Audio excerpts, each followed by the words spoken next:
C'est un plaisir de vous retrouver. Bienvenue à ce journal. À la une, c'est un sentiment de satisfaction pour les demandeurs de documents de contrôle technique des véhicules octroyés par l'Office des transports en commun OTRACO. Le délai d'octroi de ces documents est passé d'un mois à une journée.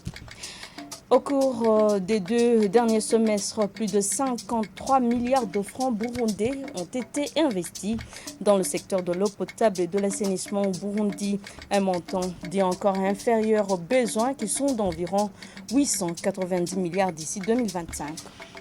En province Rumongue, 18 filets de pêche prohibés au Burundi ont été incendiés et 13 petits bateaux ont été saisis. Néanmoins, les utilisateurs de ces engins de pêche ont réussi à s'enfuir. Tout de suite, les détails.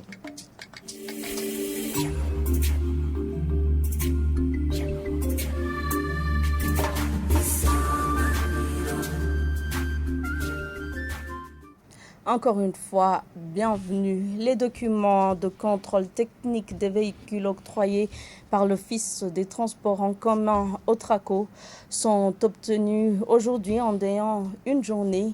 Ceux qui se sont exprimés à la télévision Isanganiro se disent satisfaits. Ils précisent qu'il ne passe plus assez de temps alors qu'avant, il pouvait même passer un mois. Jean-Marie Mayonka. Arrivé au siège de l'Office de transport en commun OTRACO, plusieurs personnes sont venues pour faire le contrôle de leur véhicule. Certains de ces gens apprécient positivement le déroulement du travail aujourd'hui. Ils ne passent pas assez de temps comme dans les années antérieures. Vraiment, il n'y a pas de problème. Les services sont très bien améliorés. Donc ça fait 25 minutes que je suis ici. J'ai déjà terminé. J'attends pour qu'on m'amène là où on va faire la contrôle technique. Vraiment, c'est vite fait. Quand tu vas chercher le comptage de l'argent que tu vas payer, de donner les numéros, donc c'est vite fait. Il n'y a même pas beaucoup de personnes qui sont ici pour le même service. Je vois que le service est très bien amélioré. Le service est très rapide ces jours-ci par rapport à la fois dernière. Même maintenant, je viens de passer 15 minutes ici, la voiture va aller sur la fosse. Donc ça va très vite. Le service s'est beaucoup amélioré par rapport à ce qu'il y avait avant. Il n'y a plus trop de voitures, il n'y a plus trop de gens, donc ça veut dire que le service marche très bien. Il demande que la rapidité dans l'octroi de ces documents soit appliquée dans d'autres secteurs pour faciliter aux gens d'aller vaquer aux autres activités. Au sein de l'OTRACO, aujourd'hui, le service de contrôle technique peut accueillir entre 300 et 350 personnes par jour après avoir été servi les documents cherchés. Le directeur général de l'Office des transports en commun OTRACO, en sigle, se dit satisfait de la qualité du service rendu. Selon Denis Wukuru, il s'est donné avec les responsables à tous les niveaux la mission de vérifier à chaque fois la qualité du service rendu. À titre d'exemple, le contrôle technique peut actuellement être obtenu en seulement quelques heures. Il appelle plutôt les autres secteurs à s'en servir comme modèle. Suivez-le. Nous avons essayé de contrôler, de aussi sensibiliser les employés comment on devra faire pour servir la population. C'est ça ce que nous avons essayé de sensibiliser aux employés d'ici, de servir la population, de sorte qu'on évite le temps perdu. Puisque si vous essayez de faire perdre le temps de quelqu'un, c'est aussi la perte pour l'économie du pays. Je ne sais pas, même il y a des services là où il y a la lenteur de donner le service. Et ici, ce que j'ai fait, je commence d'abord ce que je fais moi-même. D'abord, je n'aime pas la lenteur du service. Moi, j'aime le service le plus rapide. Si je préfère le service plus rapide, c'est aussi que moi, je devrais donner ce service aux autres. Je commence par le matin à 7h ou à 8h du matin. Je contrôle tous les employés. Et si les employés constatent qu'il y a le dirigeant les contrôle, toujours, ils travaillent à une grande vitesse. Je refais le matin à 8h, je refais à 12h pour vérifier que la population est bien servie. Et aussi, je refais à 14h30 à 15h. Et c'est ça ce que j'ai fait. Et je recommande aussi aux autres c'est toujours fait le contrôle des employés. Je vous le disais en titre, plus de 53 milliards de francs burundais ont été investis dans le secteur d'eau potable et de l'assainissement sur le territoire burundais au cours des derniers semestres. Des chiffres fournis ce mercredi à Gitega lors de la clôture d'une réunion de coordination de tous les intervenants dans ce secteur. Un montant encore inférieur aux besoins, estimé à environ 890 milliards d'ici 2025 afin d'atteindre les objectifs du développement durable. C'est un reportage d'Armel Moutore. Les investissements dans le secteur de l'eau propre et de l'assainissement d'eau base sont très faibles au regard des besoins existants au Burundi. Plus de 53 milliards de francs burundais ont été investis dans ce secteur durant les 2 derniers semestres sur environ 890 milliards de francs burundais nécessaires pour atteindre les objectifs du développement durable d'ici 2025, soit 8% des réalisations. La Direction générale de l'eau potable et de l'assainissement d'eau base projette faire un plaidoyer auprès des bailleurs et autres intervenants dans le secteur pour une mobilisation des fonds afin de mener des actions concrètes et concluantes. Une loi sur la libéralisation du secteur est en cours d'élaboration pour assurer le développement de ce secteur de l'eau potable et de l'assainissement. Un inventaire des besoins dans toutes les communes du Burundi est indispensable pour bien orienter les actions à mener et pour l'efficacité des interventions dans chaque commune. C'est dans cette optique que 15 études ont été menées par la Direction générale de l'eau potable et de l'assainissement d'eau base au cours de cette année et projette mener 18 autres dans le souci de fournir des statistiques fiables. L'une des recommandations issues de cette réunion est qu'il faudrait mettre en place des stratégies de pérennisation des infrastructures d'eau et d'assainissement au niveau des communes, d'autant plus qu'elles coûtent cher. Cette réunion qui s'est clôturée ce mercredi a duré 3 jours. Les participants se sont engagés à mettre aussitôt en application les recommandations issues des échanges. À Rumongue, 18 filets de pêche prohibés au Burundi ont été incendiés ce mercredi à la plage de pêche de Rumongue.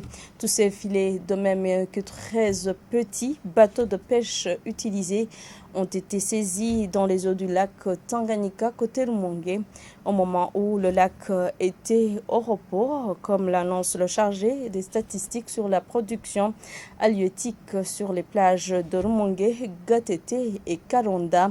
Les utilisateurs de ces engins de pêche ont réussi à passer entre les mailles du filet. Jean-Pierre Misako. Il s'agit de 16 filets maillants monofilaments et 2 filets maillants encerclants incendiés l'avant-midi de ce mercredi à la plage de pêche de Rumongue en face de la position marine de la place. Manirambona Jonathan Majidi, œuvrant dans la protection des espèces halieutiques, est chargé de produire des statistiques de la production en poisson sur les plages de pêche de Rumongue, Gatete et Karonda, informe que 13 petits bateaux de pêche ont été également saisis dans cette opération réalisée dans les eaux du lac Tanganyika côté Rumongue du 5 au 11 décembre courant. Ces petits bateaux de pêche n'ont pas fait objet d'une quelconque destruction, mais ont été seulement rassemblés à la plage de pêche de Rumongue en attendant la décision de la justice, car dit Majidi, une décision interdisant la destruction de tels bateaux vient de sortir. À la question de savoir où sont les utilisateurs de ces engins, Majidi répond qu'ils ont pris le large quand ils ont constaté qu'ils étaient poursuivis. Sinon, poursuit Majidi, tout pêcheur attrapé dans ces conditions est puni d'un emprisonnement allant d'1 année et demie à 3 ans ou le paiement d'une amende allant de 600 000 à 3 millions de francs burundais. Pour Majidi, le lac est un bien d'utilité publique et tout un chacun devrait s'investir afin de le protéger et partant de protéger sa faune. En actualité internationale, la République démocratique du Congo envisage une nouvelle forme de coopération avec les États-Unis. Face à nombreux plutôt défis sécuritaires, climatiques et économiques, le président Félix Tshisekedi, présent au sommet des dirigeants États-Unis, Afrique à Washington, se dit prêt à discuter d'un partenariat gagnant-gagnant. Suivez ce reportage de nos confrères de France 24. Face à ces multiples défis sécuritaires, climatiques et économiques, la République démocratique du Congo s'engage à intensifier sa coopération avec les États-Unis. L'insécurité grandissante dans l'est de la RDC, due aux attaques multipliées par les rebelles M23, que le pays dit être soutenu par le Rwanda, constitue l'une des principales préoccupations de la délégation congolaise, présente au second sommet des dirigeants États-Unis-Afrique à Washington, tout en félicitant l'appui continu des États-Unis à la RDC, notamment sur le plan sécuritaire. Le président Tshisekedi appelle à un soutien accru pour mettre fin au conflit dans cette partie du pays. Nous nous en réjouissons d'autant plus que la position américaine en ce qui concerne la sécurité en République démocratique du Congo nous a vraiment encouragés. Notre pays est malheureusement victime d'une agression déguisée du Rwanda via le mouvement M23. Et cela déstabilise sérieusement cette partie de notre pays. Nous sollicitons le soutien et les pressions des États-Unis pour qu'on y mette fin.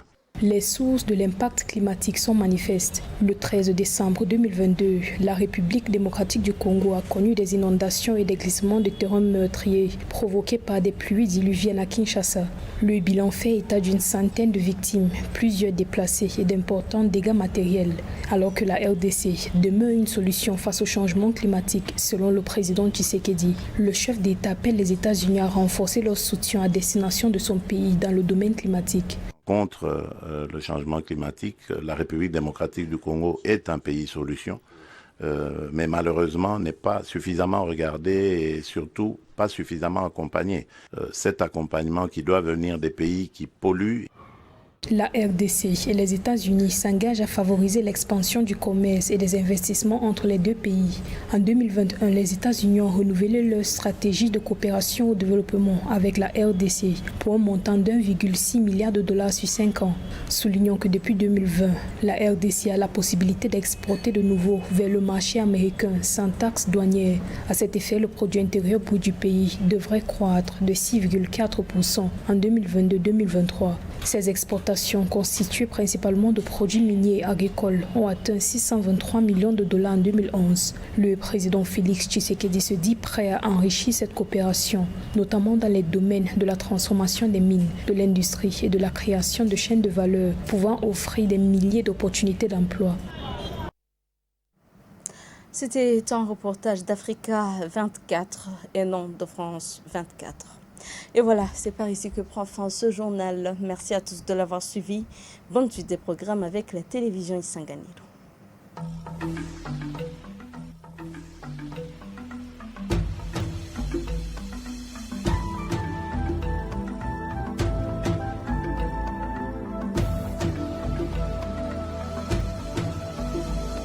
Isanganiro.